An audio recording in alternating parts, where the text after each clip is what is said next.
Jaškasti grabovi, ki jih je 1876 leta izkopal Schliemann, so bili na okroglem z ograjo obdanem prostoru tik za levjimi vrati.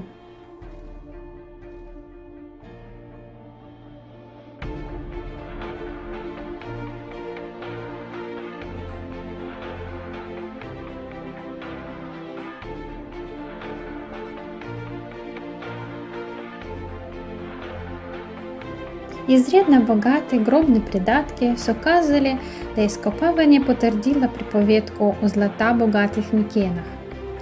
Зато и Schliemann мыслил, да и нашел гробовых микенских юнаков, знаных из гирских приповедок. Златообразные маски совсем изделия по снетке Атрея али Агамемнона.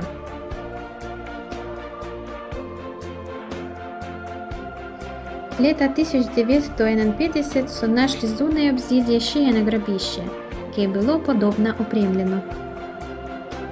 В 13 столетию пред нашим штетием суахайцы градили еще одну версту гробниц, такой именованные толосы али куполосты гробницы. Найвече из них именуема Атреева закладница по имену очета Агамемнона, владария Микен Атрея. Толос Атрея je новий архітектурний досяжок такратнього часа, ker so uporabili nov način gradnje kupol.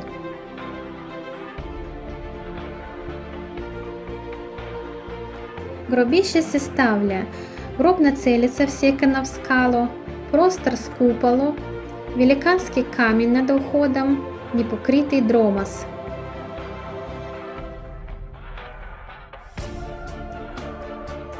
Купольный простор был составлен из 3/3 обручев камнитых блоков, положенных друг на друга.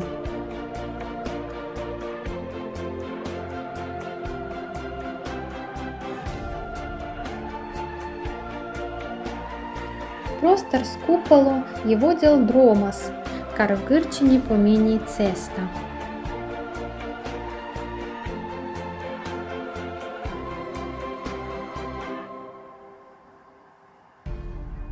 На всякой стороне были стены коридорья, облеплены с площадцами. Сам уход соукрашивали стебри из мармаря.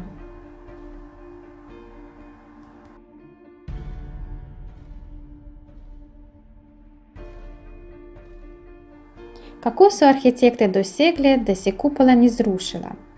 Представляйте си, да имате пред собой 4 камня, ки їх положимо друг на друга в облике ступниц. І по ступничисту зградбу придобимо празен простор. То є основа ступничистого лока. Чи кам'яні блоки ще боль представимо через роб, сібо конструкція зрушила.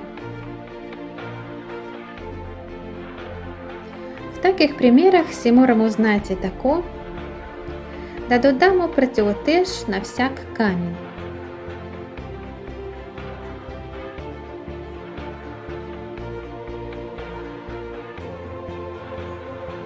При купольній градні, як от противотеж служила земля, кисою насипали на блоки. Та із градбу на консус примінила у хріб.